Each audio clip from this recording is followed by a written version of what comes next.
time is 1941, a month before Pearl Harbor.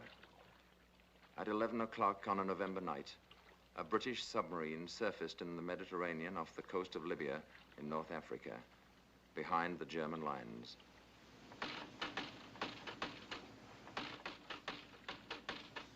You sure the light carries that far? It should.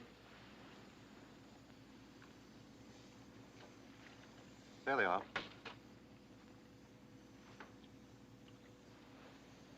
What'd you say? Says they're all set, sir. Tell them we're coming in. Come on.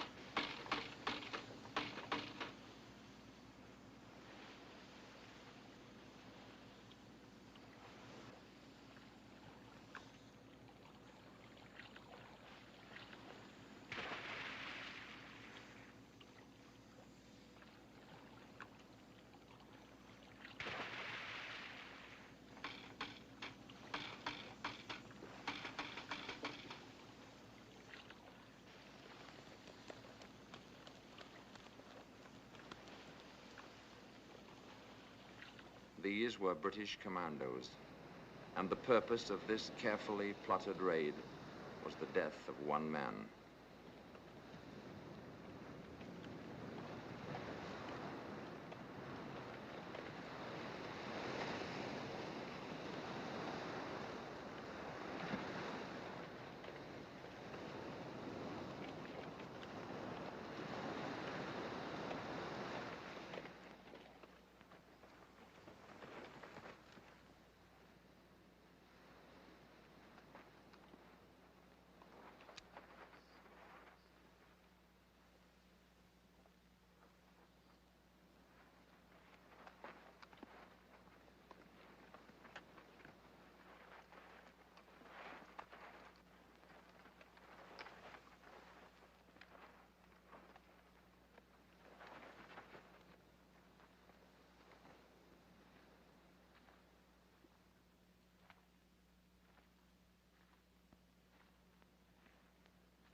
no use. Go on.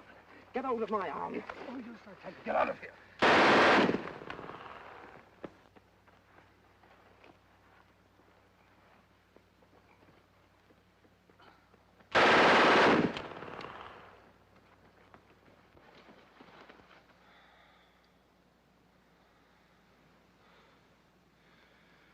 Did we get him? Are you serious, Englishman?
Gentlemen, the following order from General Auchinleck is to all commanders and chiefs of staff of the Middle East forces. There exists a real danger that our friend Rommel is becoming a kind of magician or bogeyman to our troops, who are talking far too much about him. He is by no means a Superman, although he is undoubtedly very energetic and able. Even if he were a Superman, it would still be highly undesirable that our men should credit him with supernatural powers. I wish you to dispel by all possible means the idea that Rommel represents something more than an ordinary German general. Please ensure that this order is put into immediate effect and impress upon all commanders that from a psychological point of view, it is a matter of the highest importance. Signed, C.J. Auchinleck, General, Commander-in-Chief, MEF. This is the North African desert in June of 1942. And these are British soldiers taken prisoner the night before by units of the German Afrika Korps.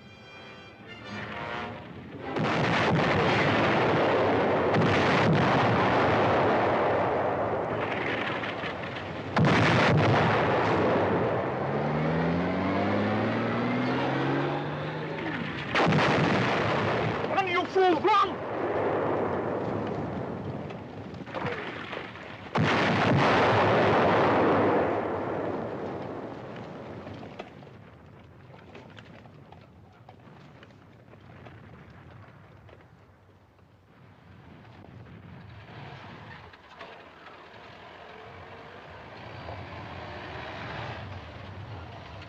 You, come on, get out of there. Get over with the other prisoners.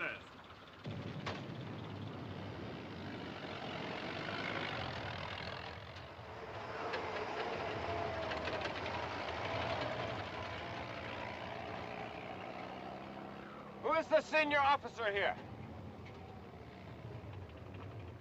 I am, I suppose. Come with me.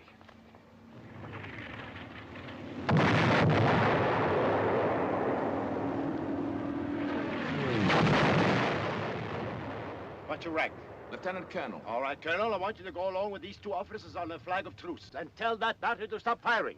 Tell them they're killing their own men. Sorry, I can't do that. Don't tell me what you can or can't do. I'm giving you an order. Here, tie this on that rifle.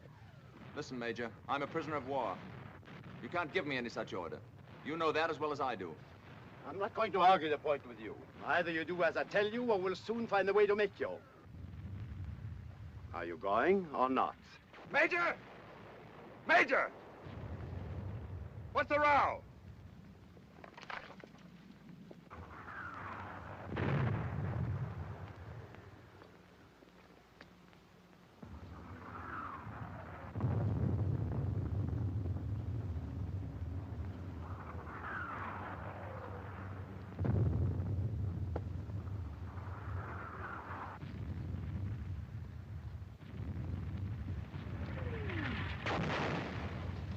Field Marshal said you're right.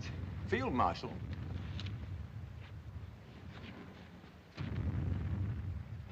So this, then, was Rommel. Irvin Johannes Eugen Rommel, Commander-in-Chief of the enemy army and the most celebrated German soldier since World War I. Already a legend in the desert, he was a fox who had chased his hunters back and forth across North Africa about as often as they had chased him. And his tricks and turns had made even the Tommies chuckle, which is scarcely the proper reflex to the enemy in time of war. In spite of which, he was still, of course, my enemy. The enemy not only of my country and the army in which I served, but of all life as I knew it. Not only of democracy as free men had fashioned it, but of civilization itself. My name is Desmond Young. At the time of my capture, I was a lieutenant colonel in the Indian Army. This was my first and only sight of the cool, hard, professional soldier whose scrupulous regard for the rules of warfare had been exercised, in this instance, so fortunately for myself. 2 years and 4 months later, while the British and Americans were still fighting their way across Europe, Irvin Rommel was dead.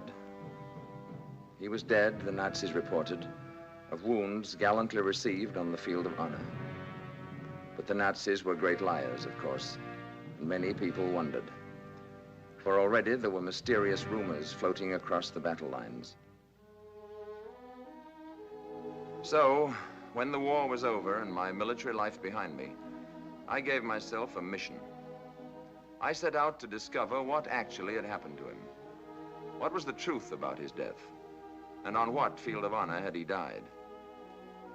In a modest home in the tiny village of Hurlingen bei Ulm in Württemberg, Germany, I talked long and often with Rommel's son and widow, and examined his letters, reports, and other papers. In Germany, I talked to soldiers who had served with him, over him, and under him. In England, with men who had fought against him, from field marshals to desert rats. And in both countries, of course, I went to the official records. Based on these facts, what now follows is the true story of Irvin Rommel.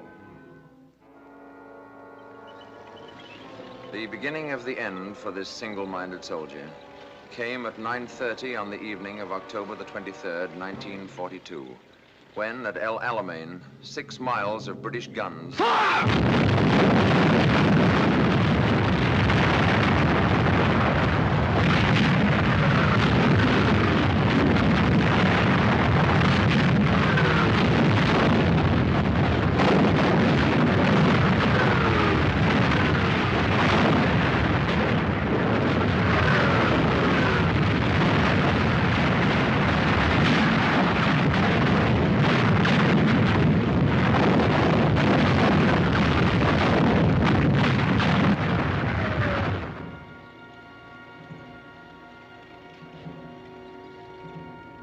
I discovered that actually Rommel was not in Africa when the storm of battle broke. Suffering from a chronic diphtheria of the nose, he had been relieved of his command a month before and flown back to a hospital in Germany. But when the telephone rang at his bedside and a familiar voice from Berlin called on him once more, he rose and was in a plane on the way back to the desert within hours.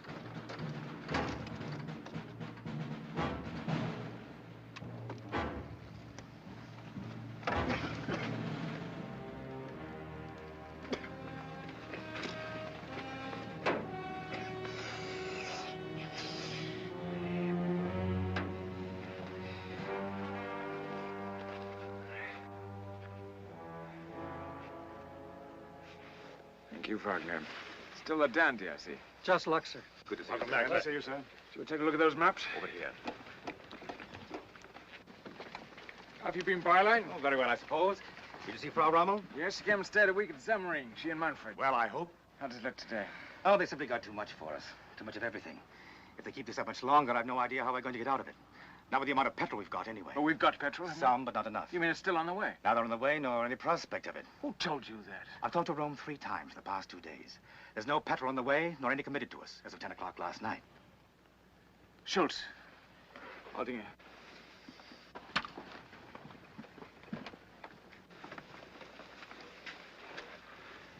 What about the tanks? Did they come? None. None since I left? No, none since August. What about the guns, the Nebelwerfers? Nothing, I tell you. And no petrol at all? Not a pint.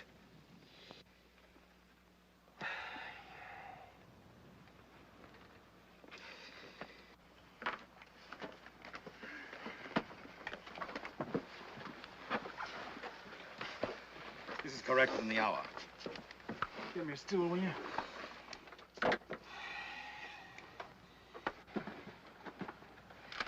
Here's where it's worst.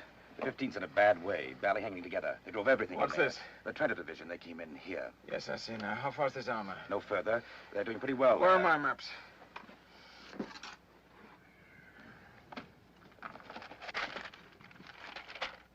Bring the 21st and Ariete north through here. Move the 90th and Trento forward here. So they'll hook up. That's right. Now tell me this. Is Montgomery sending his infantry in first again? Naturally. And then the armor? That's right. Then let's give him a surprise. Let's send our tanks in first and blow a hole through that infantry. If it works, we'll be on top of his tanks before he knows what hit him, with our infantry pouring in to polish it off. Very good, sir. If it doesn't work, we'll know better than to try it the next time. Come on, Aldinger. You're not going up now, are you? Don't you think you ought to turn in for an hour or so first? After 3 weeks of being turned in, Where away, sir? let's head north and go in with the 21st.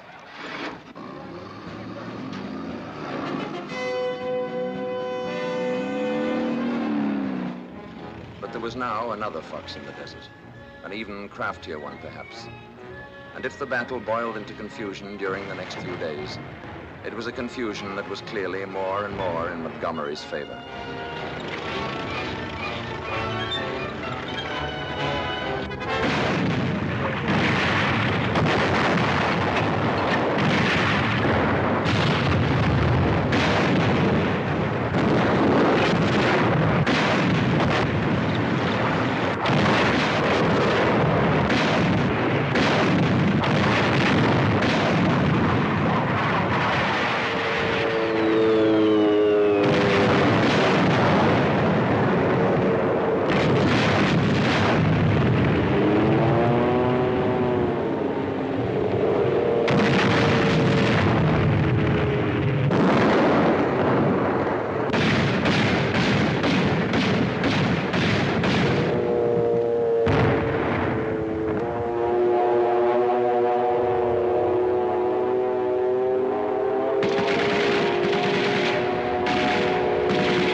Have you found the field marshal yet? No, sir. He's up at the front again. I don't know how the men in the line feel about it, but so far as the staff is concerned, I'd just as soon have a commander-in-chief with a little touch of cowardice about him. Just enough to have him back here at headquarters every now and then. Keep after him, will you?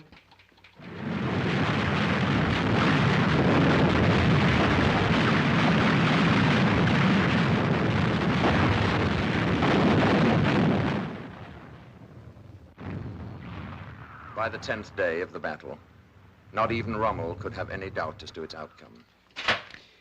There's a limit to this sort of thing. You can't just go on indefinitely until the last man's dead.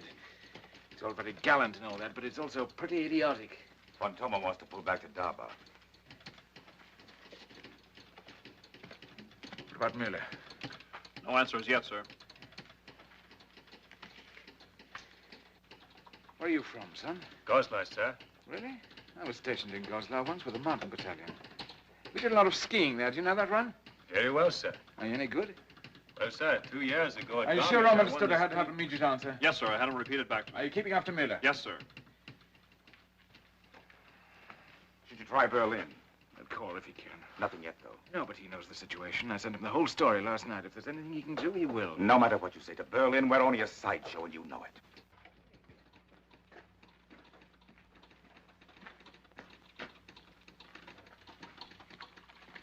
Well, what? Miller's in a bad way. How bad? Very, I'm afraid. If he doesn't pull back soon, he won't have anything to pull back. Well, where is he? Why can't we get an answer from him? His command car's gone. He's working in a carrier. And if he's got more than 40 tanks left, I'd be greatly surprised. How about the Italians? Miller thinks they've had about as much as they can take. Rome calling, sir. Well? Field Marshal Kesselring regrets. Well, that eliminates any further speculation anyway. It's now a simple matter of mathematics. With the petrol we've got left, we have two choices. We can remain here and be destroyed. Or we can pull out tonight and dig in somewhere for the next round. You think we still can? Pull out? Of course. Why not? Montgomery's got no petrol shortage, remember? No, but I don't think it'll be too difficult. Montgomery's a very deliberate fellow. He wouldn't dream of leaping after me the way I'd leap after him. He'd have to think about it a bit first. I don't see what else there is to be done. There's nothing else. Let's have plan C and notify all commanding officers to stand by for important orders. If we can move quickly enough... Berlin calling, sir. Who in Berlin? The Führer.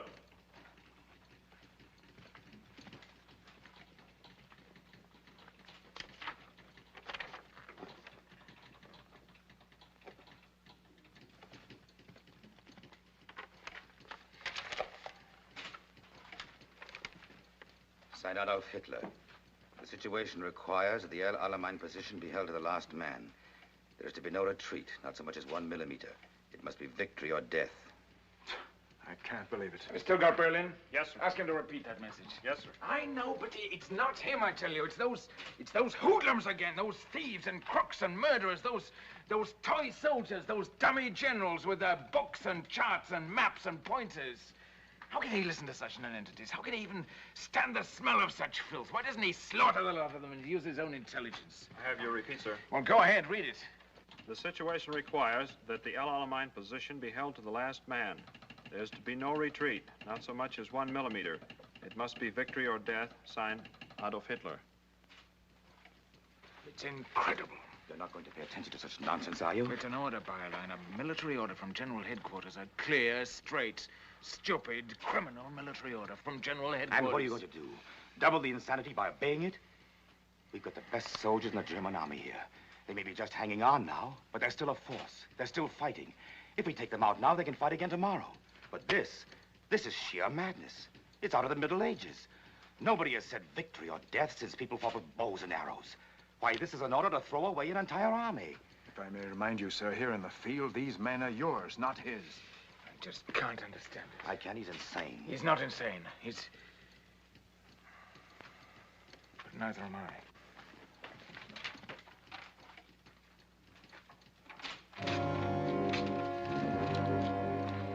Pull him out, Byline. I'll argue with him about it later.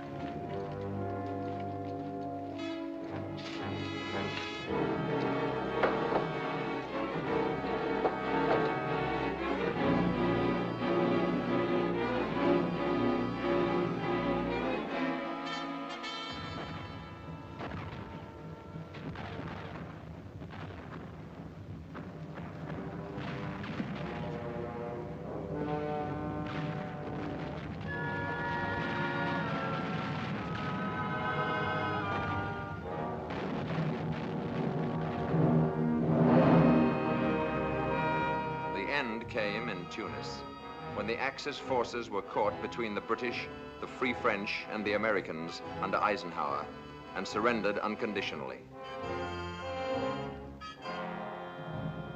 But the Africa Corps went into captivity without its leader.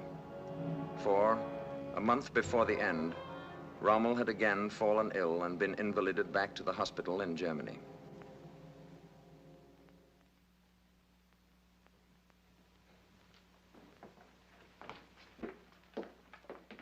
Good morning, Sergeant. Morning, Frau Rommel. Manfred. Morning. Dr. Stalin. Karl Stolin, Lord Mayor of Stuttgart.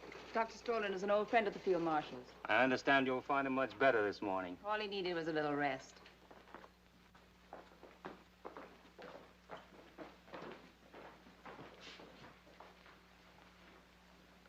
Frau Rommel, Manfred Rommel,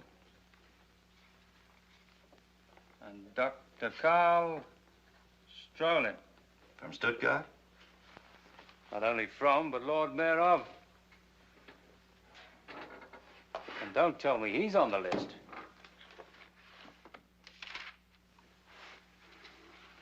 Dr. Carl Strolin, Lord Mayor of Stuttgart. She says he's an old friend of the Field Marshal. Nevertheless, there he is. To be kept under the closest observation whenever discovered beyond the precincts of Stuttgart. Not that it could really be described as an argument. It's impossible to have an argument with him in the sense that you and I could have an argument. He raves, he screams, he goes into such hysterics that it's like trying to make sense with a panic-stricken woman. He called him a coward. Did he really use that word to you? Not once, but several times. In Russia, he said, officers like me had been put against the wall and shot. Nor must I think it couldn't happen to me, too. And that was his thanks. That was his gratitude for all that Erwin has done for him. On the other hand, you mustn't hold people too accountable for everything they say when they're emotionally upset. The war's not going well, and he's naturally worried. But I'm afraid it'll be a long time before I forget what he did to the Africa Corps. What was that? When the end was near, and I asked him to get them out, he said he had no further interest or concern in the Africa Corps. And that was their thanks. Rommel, I should like to ask you a question. Of course, you don't care to answer it, I quite understand, but with your permission, I should like to ask it nevertheless. What is it? Do you really believe that we can win?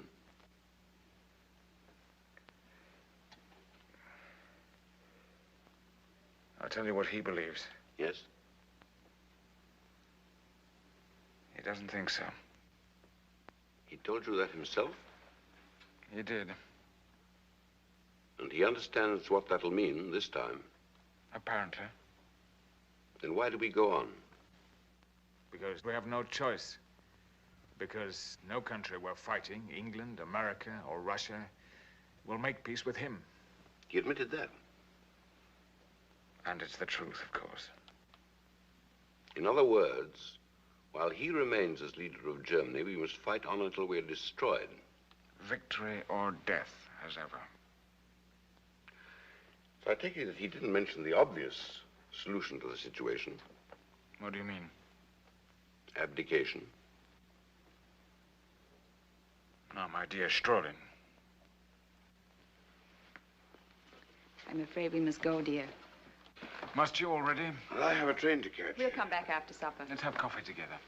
Goodbye, Strolin. It was good to see you again after all these years. We won't let it be so long next time. Do you think they really would, Father? Would what, son? Shoot you? No, of course not. That's just his wild way of talking. You mustn't pay any attention to that. Or shoot his greatest general. You shouldn't have said that in front of him. Come along and stop talking nonsense. Until this evening, dear? Come early, will you? He's a good-looking boy, isn't he? A very nice boy, too. But were you entirely truthful with him? About what? When you told him that he would never put you up against a wall? But of course. Has the possibility ever occurred to you that he might turn on you? But why should he? He's turned on others. He'll never turn on me. What about some of those fellows around him that don't like you? Himmler, Bormann, and that crowd. Don't they ever influence him? Very often, indeed. You don't think it's possible they might influence him against you someday? It's possible, yes, but I don't see that it's very likely. But in the remote possibility that they did, have you ever considered what might become of Lucy and Manfred? I've never thought about it. But what on earth are you getting at, anyway? I think you should. That's all. You haven't changed a bit, Doctor. You always were something of an odd fish. But there's no need for you to worry this time. We're in no danger, none of us. And if you take a word of advice from an old friend, you better not talk like that to everybody. I don't. Only to those I know very well and am very fond of. Goodbye, Rommel. Goodbye, Strolin. Come again if you can. I'll try.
An invasion of Hitler's European fortress was now clearly but a matter of time.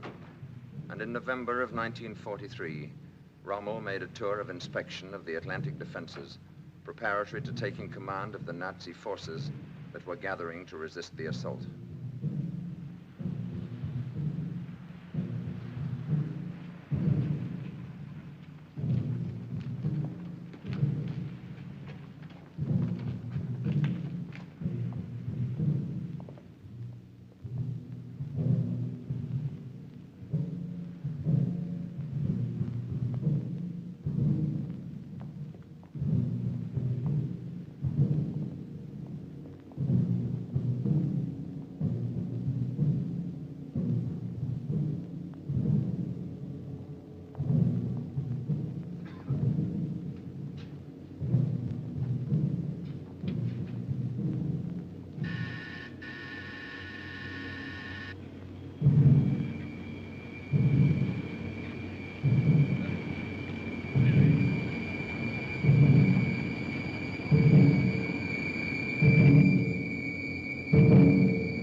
A month later, Rommel reported to Field Marshal von Rundstedt, supreme commander in the West, at the latter's headquarters in the Pompadour's Palace at Fontainebleau, outside Paris.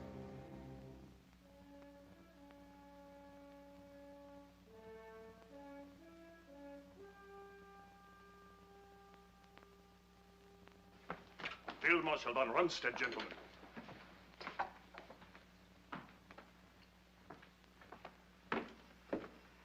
Ruger, Field Marshal.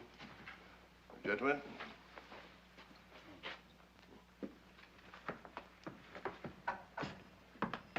Good to see you, Ronald. Field Marshal. Well, now that you have had an opportunity to examine it closely, what do you think about Atlantic Wall? I'm afraid I haven't quite completed my report yet, but... Then we'll discuss it later, whenever you're ready. I don't imagine the mighty Eisenhower will be on us for another day or so anyway. Wasn't too much a tax on your strength, I hope? Not in the least. I'm entirely recovered now, thank you. I'm delighted. You're being well taken care of, gentlemen?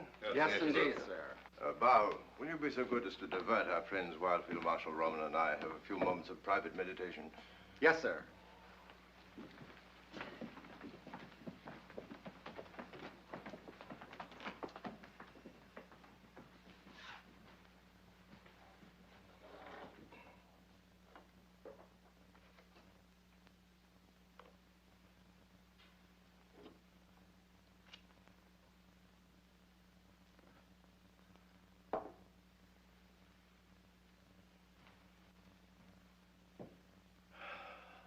Appalling, wasn't it?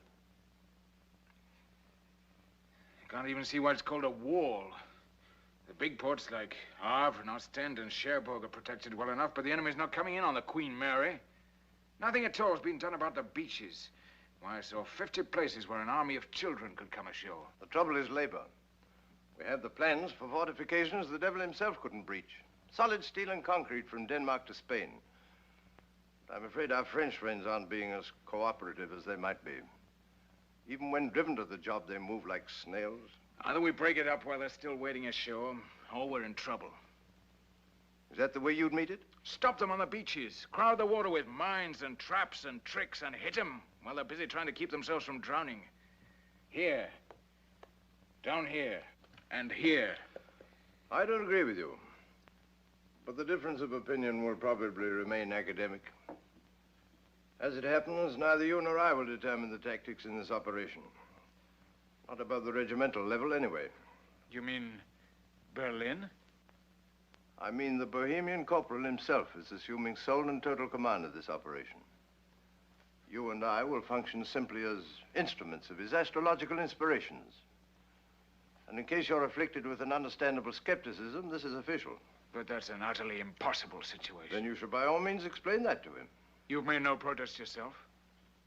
After you've interfered a dozen times or so with a man's rather enthusiastic determination to cut his own throat, there comes a moment when you're inclined to stand back and view the whole matter with a certain detachment. You've no objection to my pointing this out to him, have you? On the contrary, I bestow my blessings on your courage and optimism.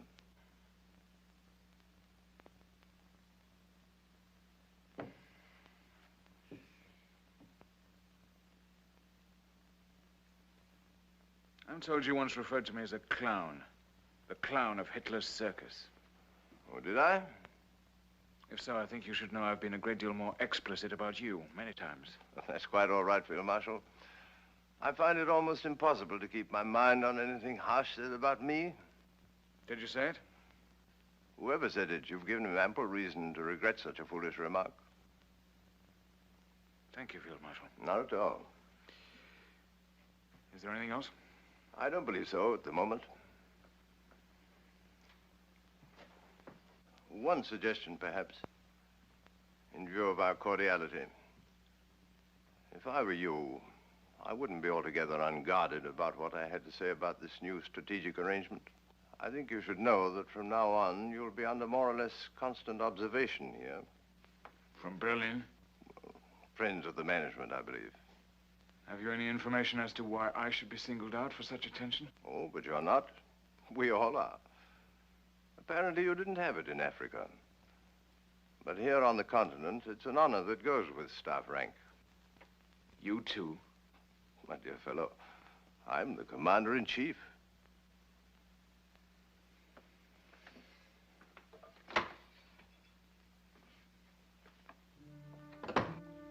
Two months after that, in February of 1944, during one of Rommel's rare absences from the Atlantic frontier, his old friend, Dr. Karl Strolin, sought him out again.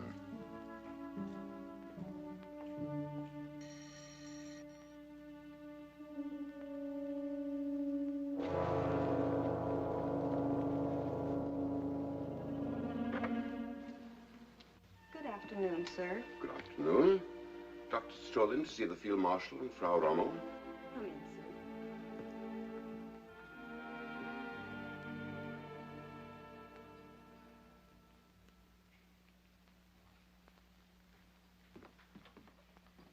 Eisenhower won't try it until spring, of course. But I doubt if I'll get home again before then. Are we ready for it? We will be, I hope.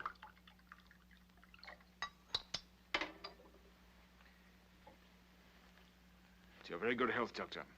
To yours, my dear Rommel. How do you know this room isn't wired? Wired? Why should it be wired? Does our friend Himmler have to have a reason for wiring a room? No, I don't suppose he does. But I don't think you have to worry about this one. Why?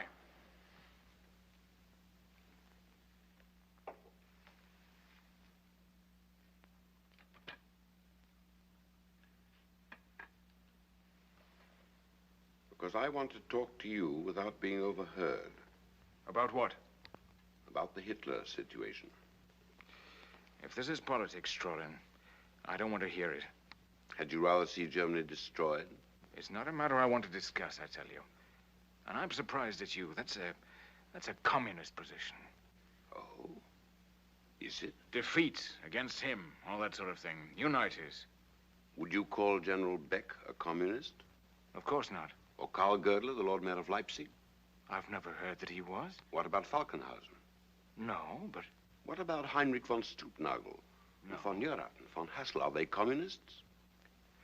Are you trying to tell me seriously that men like that are questioning his leadership? Not just questioning it. They intend to end it. You mean you've talked to those fellows yourself? To them and to many others, and not only soldiers either. Churchmen, labor leaders, lawyers, doctors. Members of the government even. Not too many of them, but sound men. Every one of them. How long has this been going on? Since 38. And what exactly are you after? One, we want to get rid of Hitler and his gang. If we are to be defeated, then we prefer to be defeated as human beings, not as barbarians. Two, whether we win or lose, we want to live again like decent people, without fear. Look, Strowman, I don't want to get mixed up in this thing. What they do in Berlin is their business, not mine. I'm a soldier, not a politician. You still think you're perfectly safe? Who knows who's safe and who's not in a situation like this? Under a sane man, you'd know. That's a lot of rubbish. And you know it. Well, I hope you're right. And perhaps you are. After all, you are his favorite, and I can think of no one who's ever questioned the deep and enduring gratitude that he's always shown to those who've served him well. No one's in any danger here who does his job properly. Oh, then, of course, you have nothing to fear. And if something did happen, unpredictably, you'd still have the comfort of knowing that the lives of Lucy and Manfred would be safe and snug in the soft, gentle, tender hands of that brave little band of patriots he's gathered round him. I'm afraid that kind of talk doesn't amuse me. I'm not trying to amuse you. I'm merely reflecting on your extraordinary good fortune. I wish you'd think about that, too, sometime. Not the blood on his mouth, but what a godsend he is to you personally. Not only in your home, but in the field as a soldier. How many other generals can boast the favor and support of a leader so gifted in the arts of war? That's enough, Strolin. But surely you haven't forgotten how brilliantly he refused to be seduced into an invasion of undefended England right after Dunkirk? Or how brave he was at Stalingrad when von Paulus wanted to withdraw from the trap? What other man on earth would have had the courage to send that brief, simple, thrilling command? Don't retreat so much as a millimeter, victory or death. Would Napoleon himself have dared? That's enough, I tell you. Afraid even to think about it. Stop talking to me as if I were a child and you were schoolmaster. Don't you think I know what you mean? But what of it? Who asked me for my opinion? And suppose I told them what I thought, that what they're doing beyond every other consideration is stupid to the point of imbecility. Who do you think would listen to me? Have you ever tried? Of course. I've been told to mind my own business. And who's to say they're not right? Surely you are naive enough to think that a soldier must approve of every detail of his government before he can fight for it. What army could exist like that, with every man in it free to decide what he will or won't do? The truth is that a soldier has but one function in life, one lone excuse for existence, and that is to carry out the order of his superiors. The rest, including government, is politics. And if I must remind you again, I'm a soldier, not a politician. What the government does... Oh, stop hiding behind that bloody uniform of yours. What do I care about your philosophy of the soldier? All it means to me is that you're terrified and hiding under a lot of rubbish about the functions of a robot. Have you forgotten that I've known you for 20 years? Why, I know exactly how you feel about that abomination in Berlin. What I can't understand is this chicken-hearted willingness to go marching right down into hell with a beast you loathe and despise. Where's all the sense and courage you have in the field? Haven't you any of it here? I think you better get out of this house. Now. Not until you've shown an old friend the decency of honesty with him. And if reason won't work, very well, then I'm prepared to go further. But I've no intention of stirring from this room until the truth has passed between us. Or had you rather I call the guard and charge you? That you will never do. And may I ask why you know so well what I will or won't do? Because Lucy told me that you wouldn't. You've already talked to Lucy about this. Of course. And she sent you to me. Not at all.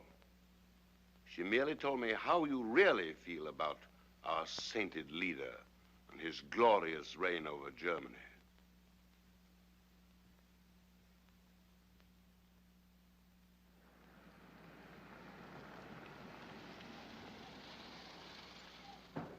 Father! Father, the car's here! We saw it. Will you please not shout? I've told you that a dozen times. He's just excited. I know, but I'm tired of telling you. He's all right. He's still only a boy, remember, in spite of that uniform. Of course. Take care of yourself, dear. You're not cross with me, are you? For what? For speaking to Dr. Strolin. No, of course not. Is he right? I don't know. I can't make up my mind. But that's a dreadful thing he proposes. A great, tremendous, dreadful thing.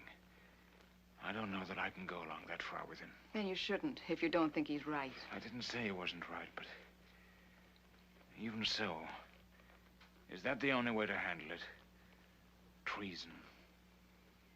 For that's what it comes down to, no matter how right you think you are.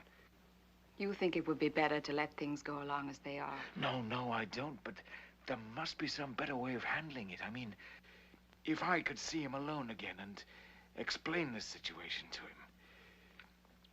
Can you tell me how a man can fight a war under such conditions? Isn't it enough that we're facing an invasion without... No, never mind now. You don't have to decide this minute. It'll come to you when it's time.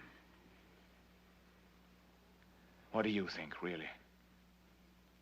I can't tell you, dear. I don't know. But never mind now. When the time comes, something will tell you. You better go along now. You're late already. Write to me every day, will you? I will. This is just a little something for the journey. Thank you, darling. Goodbye, sweetheart. And don't worry about me. I'll try not to.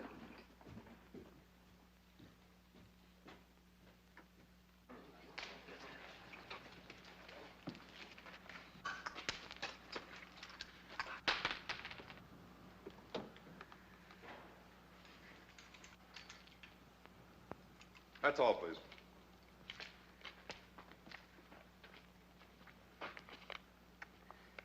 Goodbye, son. Take care of your mother. Be a good soldier. Make me proud of you. I'll try, Father. Are you going to bring us back, Montgomery? The minute he steps ashore. Goodbye, darling. Goodbye, darling.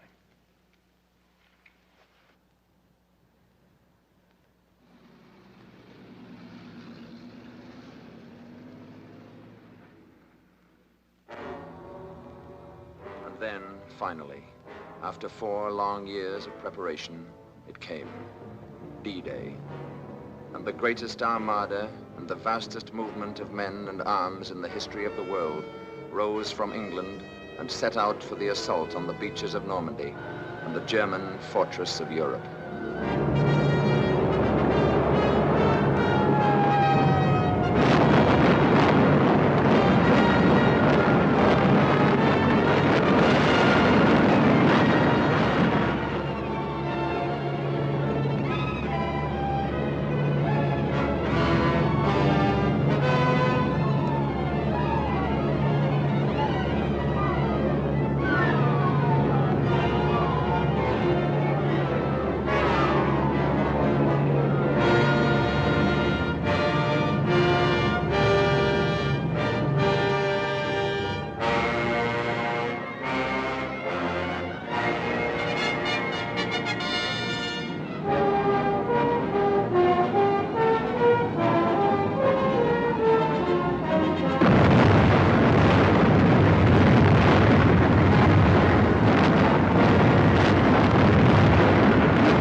From the moment the Bohemian corporal promoted himself to the supreme command of our forces, the German army has been the victim of a unique situation.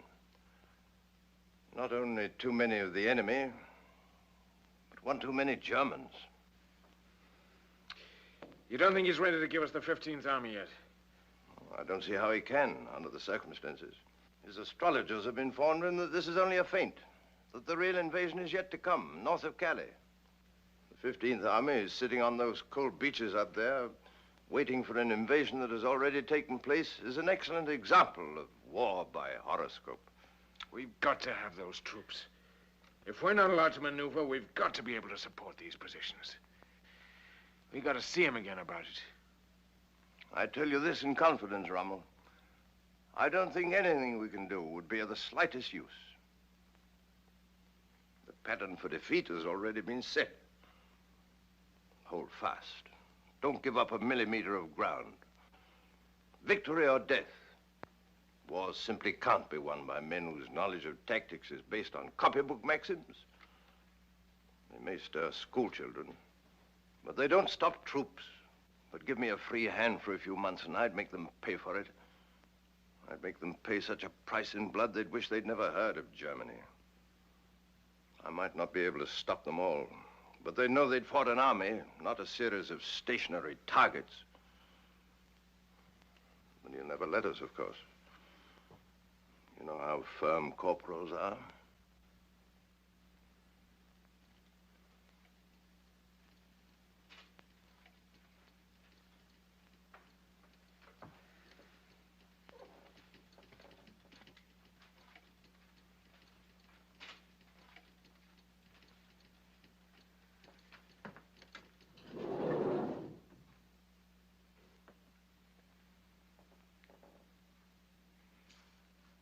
Do you happen to know Karl Strolin?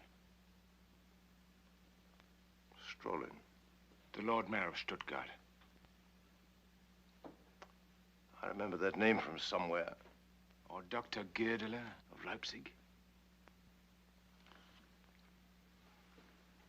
You too? Every day that passes, every minute of the day, convinces me more and more that theirs is the only possible solution. Your words, you must understand, mystify me. They propose to arrest him, take over the government, and move immediately to make peace with Eisenhower. I shall, of course, deny that this conversation ever took place, but that's a particularly childish idea. Eisenhower's not going to make a separate peace, and why should he, with things going so well as they are? That part of your plan is doomed, obviously, from the start. But you don't disagree with the basic proposal? I'm sorry, but I don't believe I heard the question. In any case, if they came to you for counsel or advice, would you receive them? Oh, no. No. No, I'm afraid not, Rommel. It's too late. Much too late. Even if they moved immediately? You misunderstand. Not too late for that. Too late for me. I'm 70 now. Too old to revolt. Too old to challenge authority. However evil.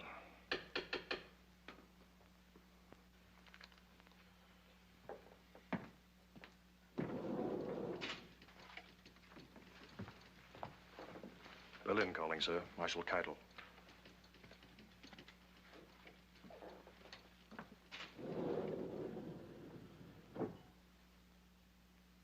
Keitel?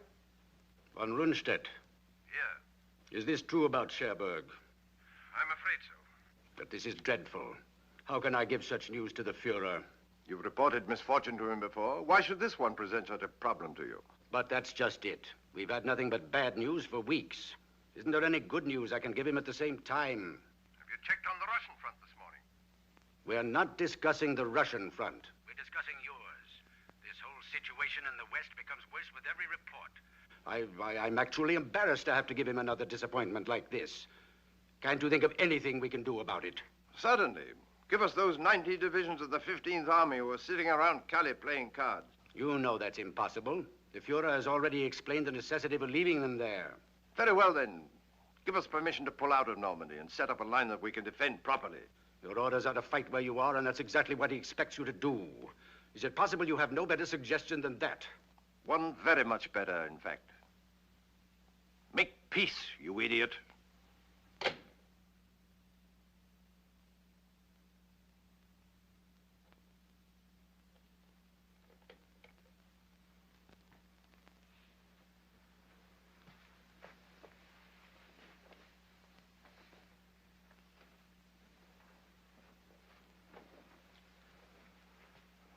Goodbye again, Rommel. He'll never report that. This very instant, he's knocking at the corporal's door, whimpering with happiness. You must never forget this, my dear fellow. Victory has 100 fathers. Defeat is an orphan. Within 24 hours, you'll be named my successor. And I extend to you my deepest sympathy. That's nonsense. He'll never let you go.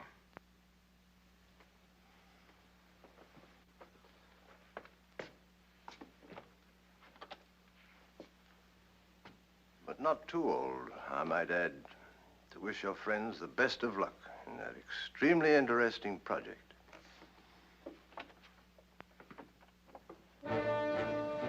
Meanwhile, with their beachheads irretrievably secured, Allied tanks and men had fanned out across France and begun their race for the Rhine.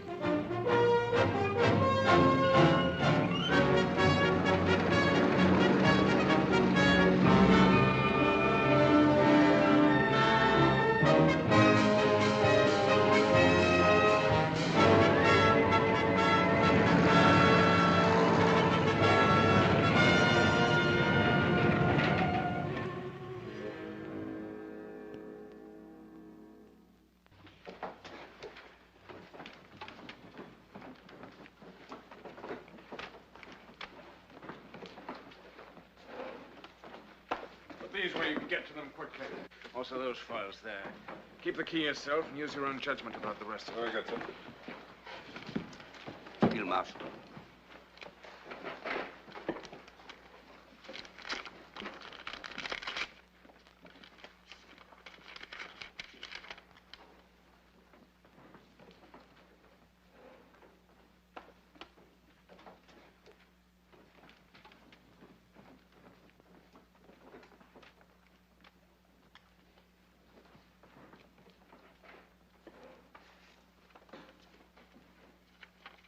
Where is he? In the small room. Aldinger? Yes, sir.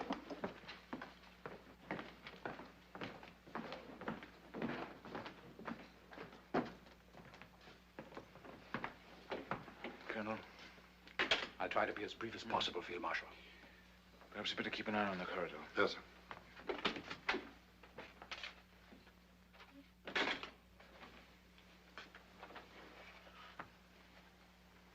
Well? We're faced with an immediate decision, sir. 3 of our men were arrested in Berlin yesterday. They'll be made to talk, of course. But fortunately, their knowledge of the people involved is limited. Nevertheless, in the opinion of everyone concerned, there's no more time to be lost. We must act at once. And it's all set. Definitely. So I understand, sir. The General's extremely anxious to know if you're in a position to speak now for the commanders you mentioned to him. At my word, from this instant, they're prepared to follow my lead. Then I have the Field Marshal's permission to inform General Struppnagel. We may now act at will and without further consultation. Wait here, Colonel. Come with me, Ruger. Clear this room, Aldinger. Yes, sir. Outside. Never mind about that. Outside.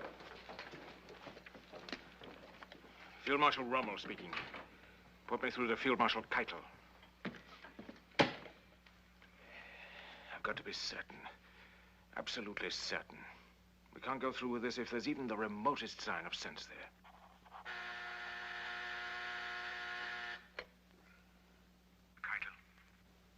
Rommel? Now listen very carefully, Keitel. I've got to see the Führer at once, somewhere in France. I can't explain on the telephone, but you must make him understand that it's a matter of the greatest urgency. I suggest tomorrow morning. On June 17th, they met in Hitler's underground stronghold at Magival, near Soissons. This is an extremely difficult duty, my Führer. But circumstances leave me with no choice. We've reached a crisis on this front that calls for a decision on the very highest level. But you've said that. You've said that before. And every time I talk to you, we're facing another crisis. When the enemy has overwhelming superiority on land, at sea, and in the air, and continues to grow stronger with every hour, while we grow weaker at the same rate, that to me is a crisis by any standards that I understand. A crisis that should be examined promptly and realistically. That's you. That's you, like always. When everything's going well, you're willing enough. But at the first sign of a difficulty, you become a defeatist, complete defeatist. Are you perhaps interested why you didn't succeed von Rundstedt? This is why! It maybe have been better if I had replaced you altogether. Have you perhaps a little confidence in me? More, it would seem, than the Führer has in me. May I continue? And what my Web bombs are doing to London, has no one told you? No one? Yes, sir. But why not to the beachheads? Because that's not their purpose. They have not that accuracy. They need a whole city for a target, and they cannot miss. Then why not the embarkation ports? Plymouth, Southampton, Portsmouth. No! That's exactly what I mean when I say you're no good at thinking above the battlefield. The British don't care for those villages. It's their London that they love. They don't want to see it destroyed the way I'm going to destroy it. In 2 more weeks, remember my words, they'll be screaming for surrender. Just wait, you'll see. To continue, sir. The struggle is over on this front. Within these 2 weeks that you mentioned, you must be prepared to see the enemy break through our lines and push out into the interior of France. Militarily, the end is already in sight. We have nothing more to throw in. What is it you're proposing? That we surrender? I give you the facts, sir. I only ask that you draw the proper conclusions. Proper to whom? To you! I suggest to you, Rommel, that you confine your genius to fighting and leave the conduct of the war to those who are responsible for it. My apologies, sir. Now, if the Führer will honor me with his advice. That V-weapon, for your information, happens to be only the first in a whole series of weapons that will completely revolutionize all warfare. I have a second 100 times as powerful and a third in mind. 1,000 times more destructive than the second. But the crisis under discussion is now, sir. I have a dozen others, all of them capable of turning the whole course of the war. But what about now, sir? What are we to do tomorrow morning? While you've been deciding that all is lost, we've been working miracles, determining the course of history for centuries to come. In the workshops, in the laboratories, we've been turning out machines of destruction such as the enemy has never dreamed of. I have one in mind. I have the weapon in mind.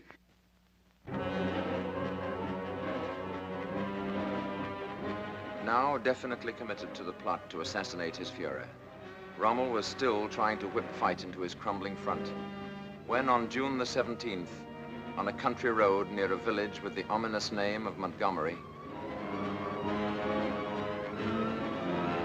aircraft.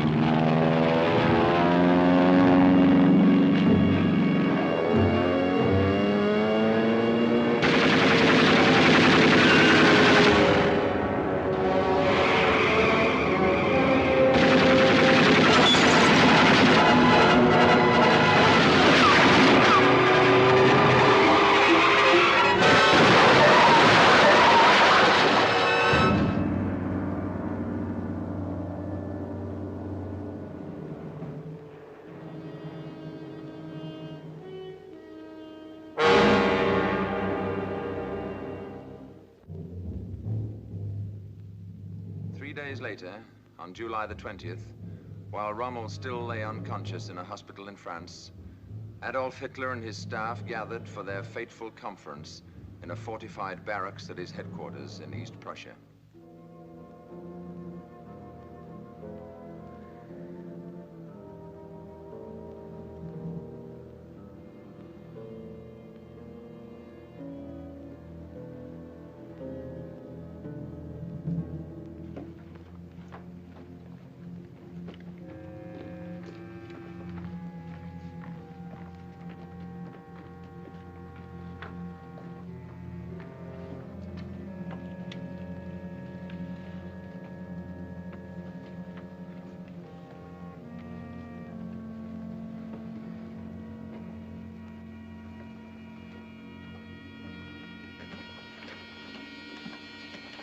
The Fuhrer, gentlemen.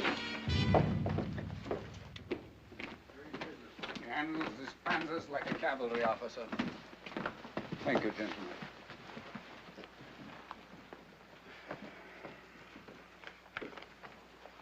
My Fuhrer. Yes? Stauffenberg, sir. Yes, Stauffenberg, of course, from General Fromm. Yes, sir. Good to see you again. Thank you, my Fuhrer. Gentlemen, your attention, please. Excuse me, please. I have a report from General Fromm.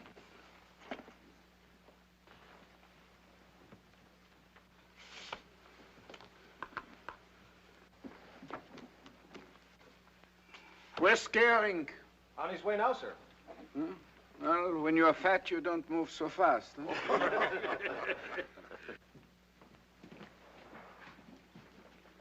Colonel Count von Stauffenberg? Yes. Telephone, sir. Thank you.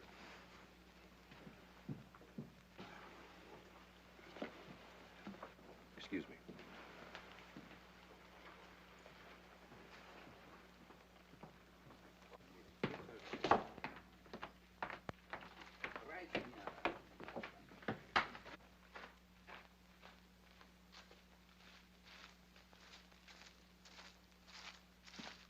All right. Suppose we start with the Russian front.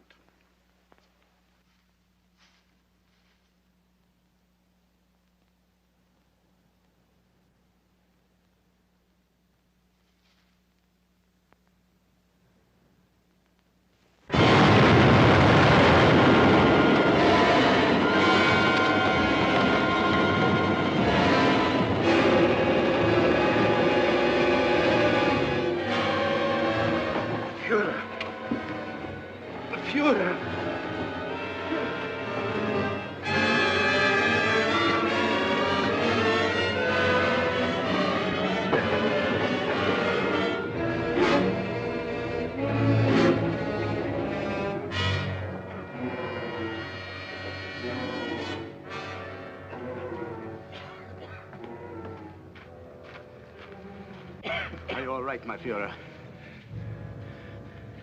I'm all right.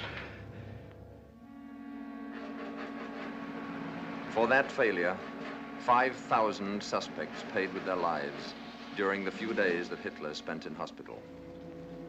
As for Rommel, recuperating at Hurlingen from injuries that would have destroyed any but the toughest of men, all public mention of his name suddenly stopped, and a complete and official silence settled over the very subject of the nation's most celebrated soldier. For 3 months, he remained in this sinister isolation, until the afternoon of October the 13th in 1944. Keitel? How are you, Ronald? Getting along, thank you. Well enough yet to come up to Berlin? I'm afraid not yet. In another week or two, perhaps. Why? I could send a special train for you. That's very good of you, but I really don't feel up to it yet. Is there some particular urgency about it? How soon do you think you'll be ready for another command? Another 2 weeks, I suppose. 3 at the most. If we send someone there, would you be able to discuss the situation with him? Of course. Very well, I'll send Bergdorf. You know him, don't you? I've met him. Suppose I have him drive down tomorrow morning. Would that be convenient for you? Perfectly. He'll have full information and instructions. Will you give my best regards to Frau Rano? I will. And thank you very much. Goodbye, then. Goodbye.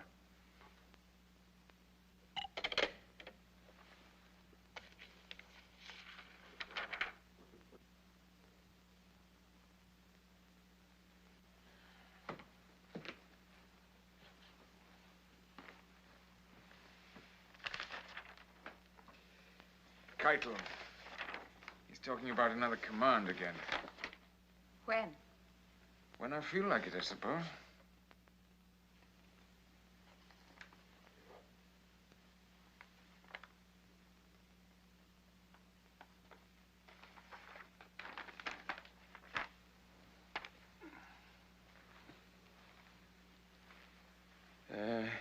He sent his best regards to you.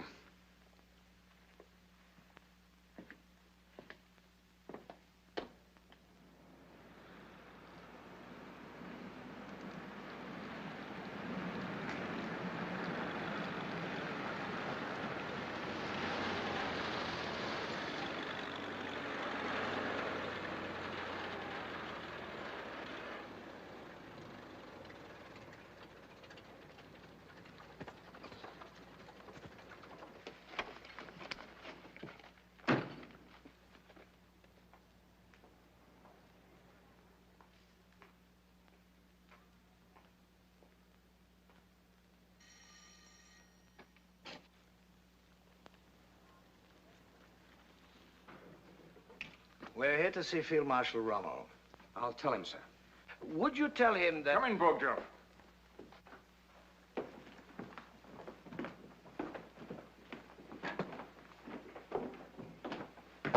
Field Marshal? It's good to see you again. And you, General. I don't believe you've met my wife, have you? I haven't had the pleasure, sir. My dear, will you allow me to present General Burgdorf and General... Meisel, sir. General Meisel. This is my son Manfred and Captain Altinger.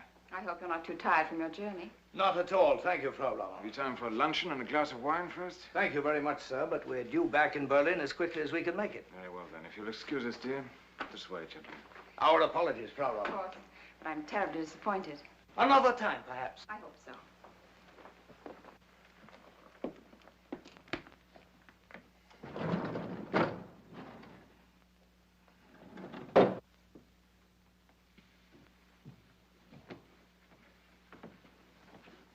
I hope it's the Russian front, don't you?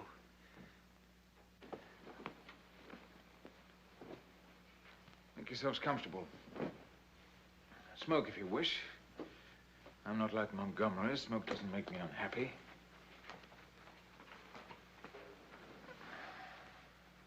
At your service, gentlemen.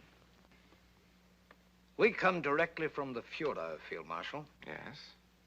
And what we have to say to you comes directly from his lips. Yes? Our instructions are to tell you first of his deep appreciation of your many heroic services to the state. Go on. And his regrets over your unfortunate accident. I was sure his silence since then meant only that there were more important matters on his mind. It's a pity that after such a record... If you'll forgive me, General, may we skip your reflections for the moment and get to the message you have for me? Of course, sir.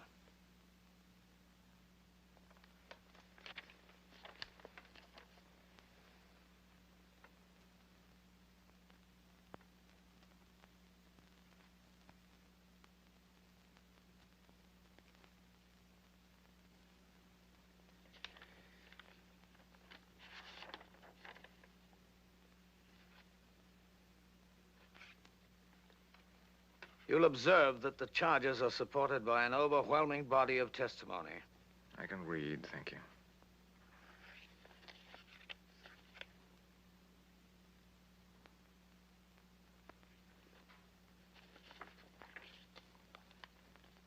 You've been uncommonly fortunate, I see, in deathbed confessions. It's all perfectly legal, I assure you, sir.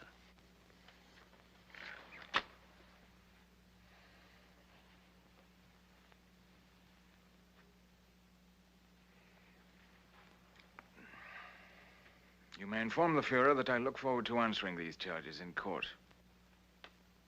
You don't intend to deny them, do you? I said, you may inform the Fuhrer that I look forward to answering the charges in court.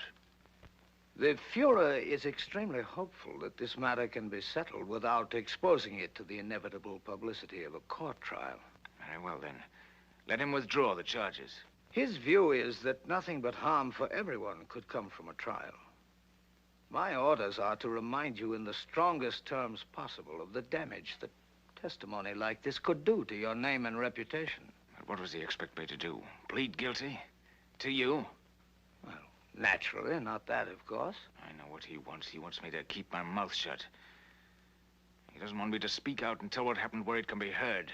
Well, you may tell him for me that that's very thoughtful of him, but that I'm quite capable of taking care of my own name and reputation in my own way, which will be in a proper court of law. But to what end, sir? The verdict is already indicated. He told you to tell me that, too? The evidence is there. What defense is possible? Then, what does he suggest? I think that before we go any further, the field marshal should be warned that this house is entirely surrounded. My order, sir. I'm sure you understand. And both of us are armed. What does he want done? His belief is that it would be to the best interests of all concerned if you should see fit to relieve the situation yourself, quietly and without delay. Go on. The advantages of a solution like that over an ugly exchange of recriminations in an open court are, in his opinion, several and obvious. Most important to him, of course, would be the preservation of your name and fame. And he would see to it himself that not the slightest suspicion would be attached to the way of your going. As far as the rest of the nation would know, you succumbed finally to your war wounds. That would be the official announcement. And the state would then honor your memory, and your family as well, with a generosity that would be historic. That was his word, historic. Your name would live on in the glory it once deserved, while your wife and son would never want for either safety or comfort as long as they lived. I have a choice. In a sense, yes. A choice to die now or later. It amounts to that, I'm afraid. How long have I to make this choice? We're due back in Berlin as early this evening as we can make it. The penalty in this case, I'm told, would be the garrote, death by strangulation. The drug I've brought with me is effective in 3 seconds and painless.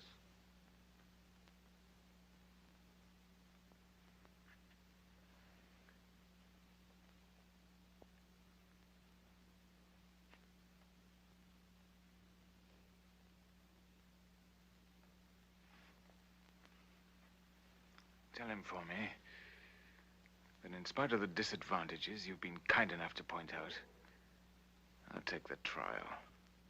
It may be, as you say, a futile defense, but I think it should be heard nevertheless. There might be some value in it for those who hear it. It might even move some to stop and think for a moment or two, as finally I did. Though unfortunately too late. In any case, it's my life, and that's my choice.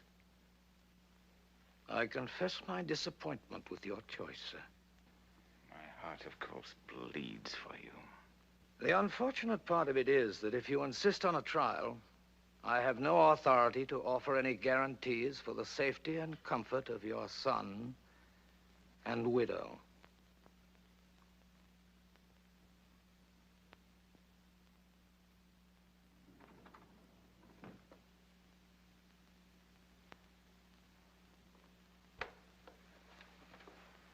They're coming out now.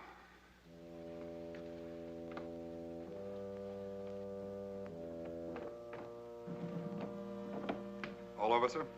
I believe so.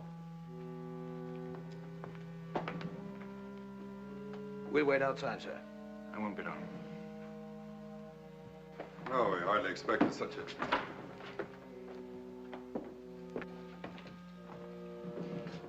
Over already? Wait there, please. I'll be down in a few moments.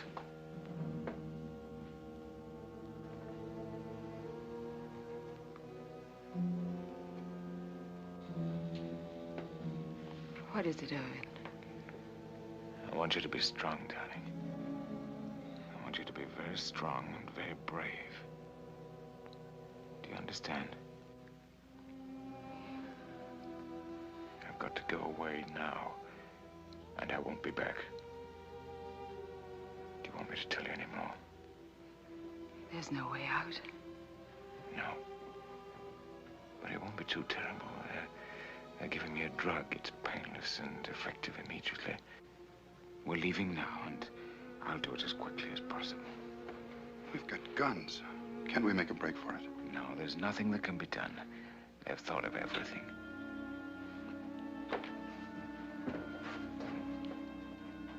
Well, at least we could get them.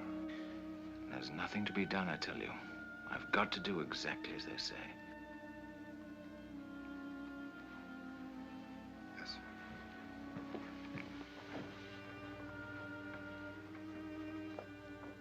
Are you going to be brave now? I don't know. You and Manfred will be all right. They've assured me of that. And nobody's to know about this but us. Are you sure there's no other way? No other, darling. Have you told Manfred yet? I'll tell him when I go down. No. Let me tell him. I can tell him so much better.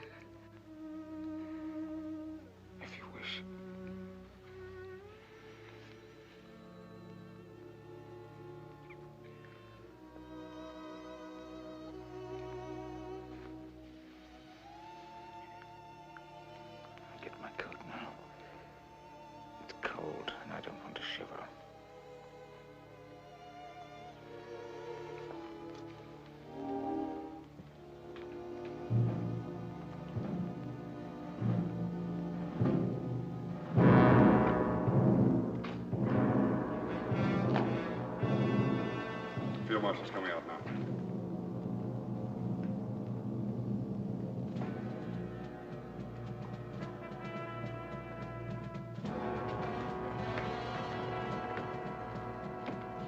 You going now? Why not? But are you well enough? Of course. I've just been taking it easy on you with your mother. Is it Russia?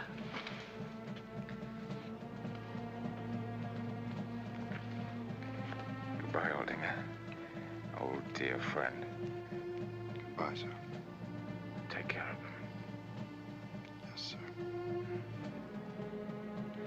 Can't you tell me? Don't ask so many questions. You know better than to talk like that to a field marshal. But when will we know? Before very long. Goodbye, son. Be a good boy. Goodbye, Father. You'll stop them, won't you? Lucy.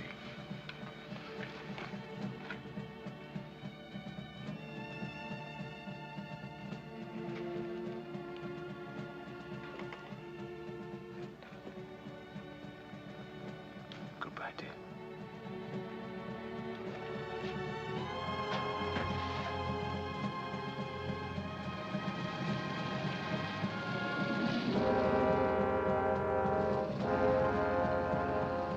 During that last short ride, what may Rommel's thoughts have been? Were they bitter that he had learned too slowly and struck too late? Or did they go back to the desert, where his military genius at first electrified the world? First at Mikaeli, then Tobruk, yes, and even El Alamein. In any case, his life and fate have best been summed up, ironically enough, in the words of Nazi Germany's sternest enemy, the Honorable Winston Churchill. His ardor and daring inflicted grievous disasters upon us, but he deserves the salute to which I made him in the House of Commons in January 1942. He also deserves our respect because, although a loyal German soldier, he came to hate Hitler and all his works, and took part in the conspiracy to rescue Germany by displacing the maniac and tyrant. For this, he paid the forfeit of his life. In the somber wars of modern democracy, there is little place for chivalry.